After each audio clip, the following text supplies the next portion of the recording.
Thank you very much. Just one thing to start off with. Let's think about this for a moment. We're going to talk about freedom. Freedom, endowed by our Creator, defined by our Constitution, but defended each and every day by the men and women who proudly wear the uniform of these United States.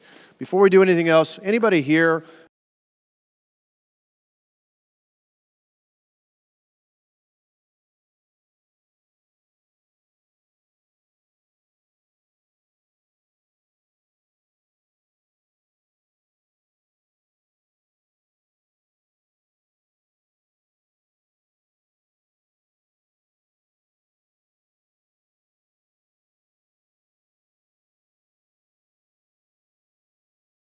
thanks to Mary Fallon. Mary is a great friend, not just for the introduction, for kicking things off. Tonette, my wife, and I love Mary and Wade. They are great friends. Mary and I actually got to know each other in 2009 when we were first thinking about being candidates for governor, each of us knowing we were going to have to take over states that were led by Democrats before. But Mary's been an incredible leader, not just for Oklahoma.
education choices as possible, because in the end, I trust parents.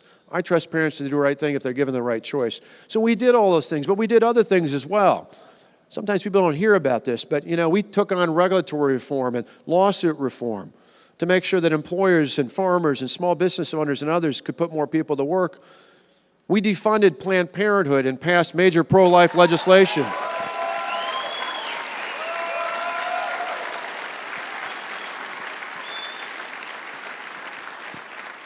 Yeah, we believe in the sanctity of life. And on top of that, we empowered our citizens to protect their homes and their families and their property by signing into law castle doctrine and concealed carry in the state of Wisconsin.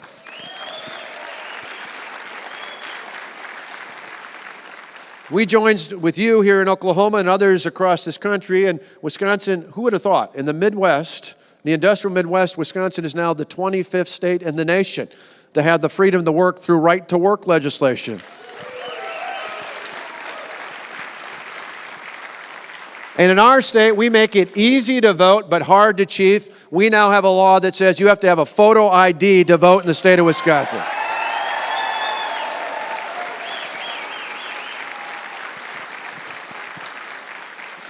So I tell you that today, not to brag. Well, maybe not to brag a little bit, but I tell you that to say that in a state like Wisconsin, a state that before the 2010 election was all Democrat, a state that hasn't gone Republican for president since '84, a state that founded the progressive movement, the state income tax, AFSCME, collective bargaining. If all those things can happen like a state like Wisconsin, there's no doubt with the right leadership, not just in states across this country, but in our nation's capital with the right leadership, we can move America in the right direction.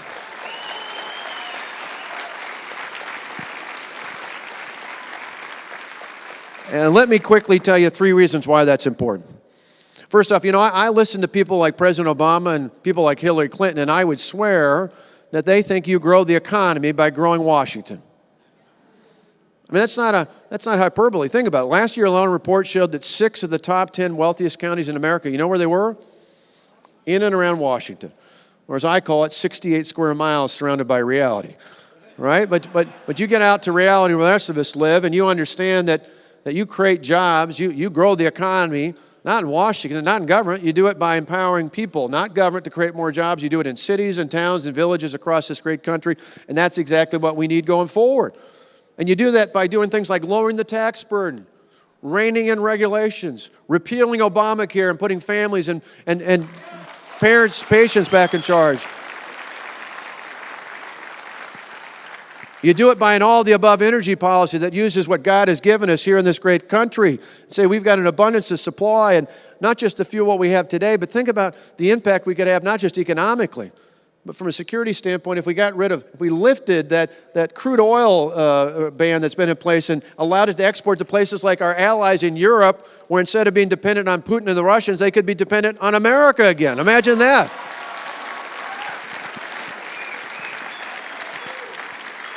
All those things are about growth, something we as Republicans, as conservatives, need to talk more about. It's about growth. That's aspirational. We can move this country forward. It can help us deal with the debt and deficit. It can put our neighbors back to work. It can raise our wages. One of the big pillars of that I talked about is lowering the tax burden. Now, sometimes in my state, the liberals in our state capital, and there are many in our state capital, say, Governor, why do you obsess so much with lowering taxes? Mary mentioned we've done it $2 billion since I've taken office. Cut individual income tax rates, reduce the number of brackets, reduce them on employers. Actually, property taxes in our state are lower today than they were in December of 2010. Who can say that in America? That's pretty good. But along the way, sometimes people ask, well, why do I focus so much on that? I said, it's simple. Back in February, on February 6th, Tonette and I celebrated our 22nd wedding anniversary. And you clap for that. Clap for her, not for me, right? That's worth clapping for her putting up with me for all those years. But in 1993, not long after Tonette and I were married, I committed a major faux pas. I created a big mistake. I went to a place called Kohl's Department Stores, and I bought something at the price it was marked at. All right? Now, anyone who's been there knows where I'm headed with this. So I now know, I've been trained well over the years. If I'm going to buy a shirt, I go to that rack that says it was $29.99, and now it's $19.99. And then I go up to the cash register and I get out that insert from the, the Sunday newspaper, and I take the little scratch off that gets me another 15 or 20% off. Or if I'm really paying attention, I remember to get that flyer back from our home in Wauwatosa that gets mailed to us that gets us 15 or 20, or if you're really lucky, 30% off, right? And then I take it up to the cash register, and then if Tonette's with, she scoops into her purse and pulls out some Kohl's cash. And next thing you know, they're paying me to buy the shirt, right? Well, not quite, but it feels like it, right? So how does a company like Kohl's make money? They make money off of volume, right? They could sell a few of those shirts at $29.99, or they could lower the price, broaden the volume, and more people could participate. That's what I think about your money, the taxpayers' money. We could have high rates and a few of you could afford it, or we could lower the rate, broaden the base, more people could participate. What I call that is it's simple. I got a good friend up the way in Tennessee by the name of Art Laffer. We used to call that in Oregon the Laffer curve. I call it the Kohl's curve. It's the Kohl's curve. It's a simple philosophy, but I think it's one we can share with America. And if we do that, we can put more Americans back to work. We can raise wages. We can have a more free and prosperous nation going forward. So growth is right at the top of that list. Secondly, though, we've got to talk more, not just about growth, but about reform. Again, big contrast. President Obama, Hillary Clinton, you know what they talk about? They talk about measuring success in government by how many people are dependent on the government, by how many people are on unemployment and food stamps and all sorts of other government programs out there. I think we, the rest of us in America, we should measure success by how many people are no longer dependent on the government.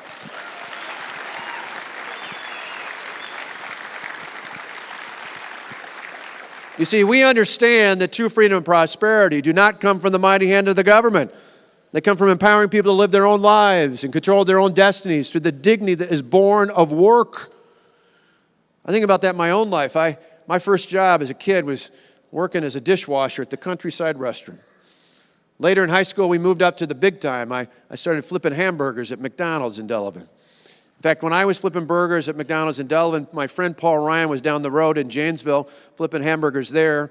The only difference is Paul's manager actually told him he had to flip hamburgers in the back because he didn't have the interpersonal skills to work the front cash register. My manager might have thought the same thing. She was just too polite to say it. But I think about that, and I think about growing up in that small town of Delavan. I think about my dad, who was a small-town preacher at First Baptist Church right there in the middle of town. My mom was a part-time secretary. She helped raise my brother and I. And I think back not just to them, but my grandparents. My grandparents raised my mother on a farm where they didn't have indoor plumbing until she went off to junior high school. My dad's dad, my Grandpa Walker, was a machinist for 42 years at Barbara Coleman. I realized looking back in life, I did not inherit fame or fortune from my family. What I inherited was more important. The belief that if you work hard and you play by the rules in America, you can do and be anything you want. That's the American dream, and we need to be the ones fighting for it.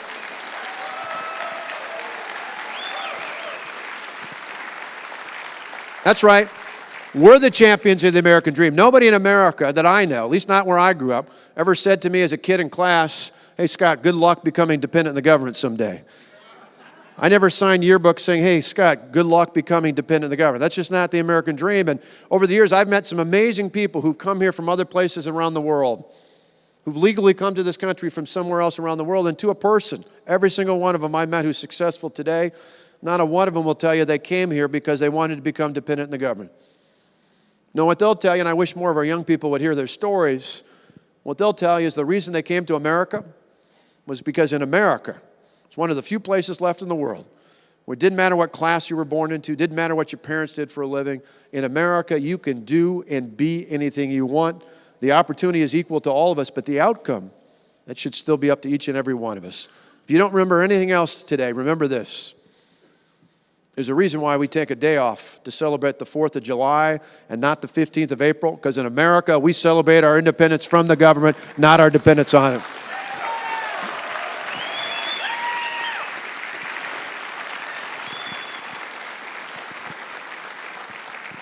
And finally, in addition to talking about growth and reform, I want to talk about one last thing.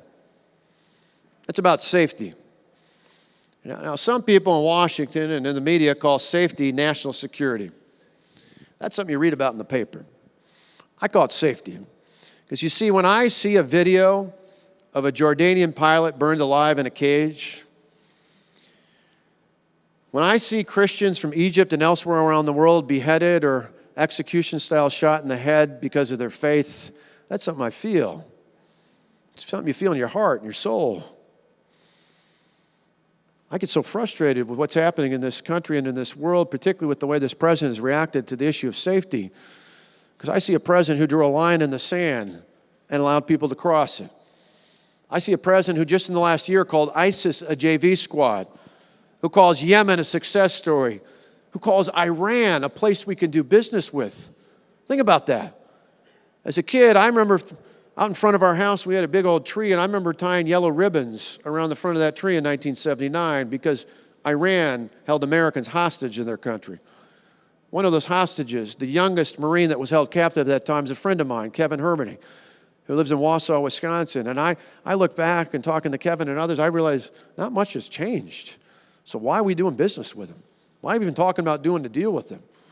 I said, we should be doing a deal that's on our terms that says you get rid of, you dismantle the illicit nuclear infrastructure you have. You disclose fully what you have and allow us to go on upon inspection. You actually have to start dealing with neighbors in the region. Acknowledge that actually Israel is a legitimate country, a legitimate Jewish state. I was just there a week ago.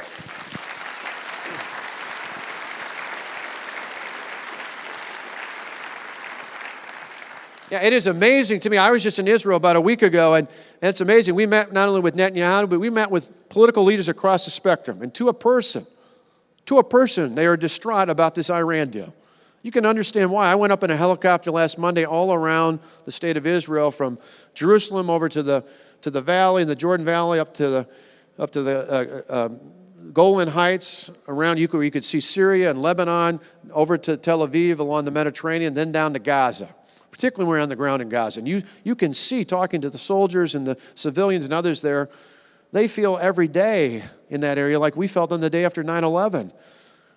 And they feel like they don't have an ally in the United States, at least not in the President of the United States anymore. Well, I got to tell you, once and for all, we need going forward a commander-in-chief in this country who will tell it like it is and lay out that radical Islamic terrorism is a threat to us all, and we're going to do something to stop it.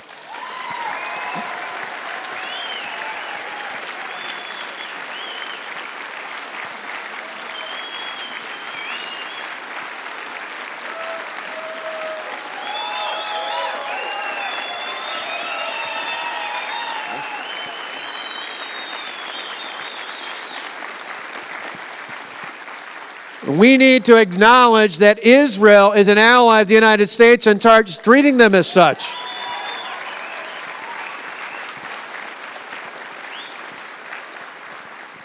And we need a president with the courage to look the American people in the eye and tell them what might not be easy to say. And that is that this isn't going to take a day or a week or a month or maybe even a year.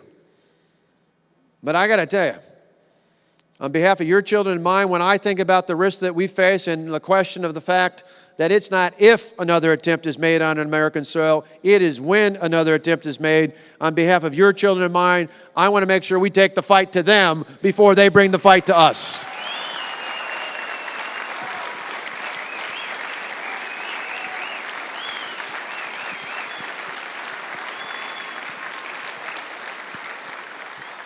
So that's what's at stake going forward. We know one thing for sure come November of 2016. We're going to elect a new president. We're going to elect a new president. But the question is, will it be someone who will not just win, but someone who will move this country forward, or someone who will repeat the mistakes that we've seen under this current president? I think that's the choice we're going to have before us. And then the question isn't just who's going to win the election. It's ultimately who's going to move the country forward. You see, there's a lot of great people. There's a lot of great people out there who are thinking about or are currently in the race for president on the Republican side. And there are some people, there are some of those folks, particularly folks in Washington, who are really good fighters. They're fighting the good fight. They're waving the flag. They're carrying the banner. But they haven't won a whole lot of victories yet. And then there's some other folks out there that have done a really effective job of winning elections. A lot of them are friends of mine, governors or former governors who got elected and then got reelected. They've won a lot of elections, but they haven't taken on a lot of those fights. I got to tell you, ladies and gentlemen, part of the reason why I'm even thinking about what I'm thinking about, and we haven't announced anything yet, it won't until after the end of June when our state budget is done, I have yet to see anyone in the field or emerging field who's done both. I think going forward, we need someone who can fight and win, not just at the ballot box, but can fight and win the battles we need to move this country forward with common sense conservative reforms. That's what we need to move America forward.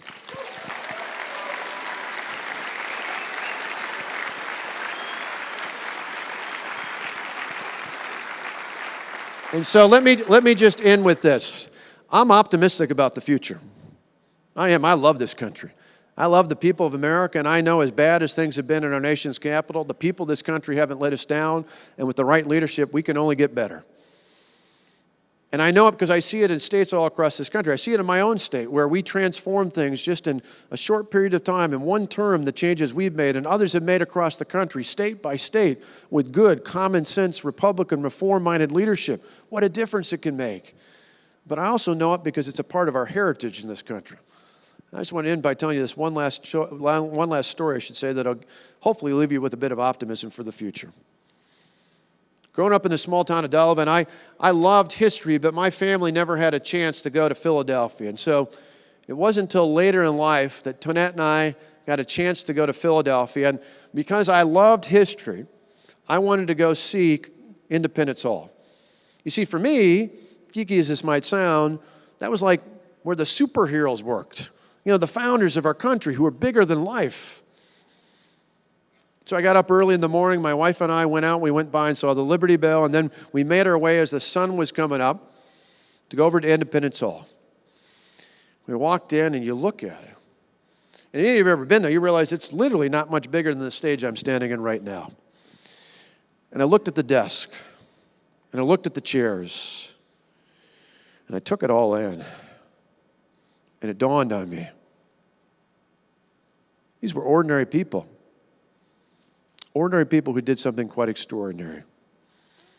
You see, these were people who didn't just risk their political careers. These are people who didn't just risk their business ventures. These were patriots who risked their lives for the freedoms we hold dear today. The reason I tell you that story here today is it's moments like that remind me, it should remind all of us that what makes America great, what makes us exceptional, what makes us arguably the greatest, no, not arguably, it makes us the greatest country in the history of the world. It's been all throughout our nation's history. In moments of crisis, be it economic or fiscal, be it military or spiritual, what makes America amazing has been all throughout those times. There have been men and women of courage who've been willing to stand up and think more about the future of their children and their grandchildren than they thought about their own political futures. Ladies and gentlemen, here today, let me tell you, this is one of those moments. This is one of those times in American history. This is a moment when we can look back and tell future generations, we were there. We heeded the call. We did what was required to make America great again. Thank you for being here today. Thank you for what you're going to be doing in the coming days. May God bless each and every one of you, and may God bless the great United States of America. Thank you.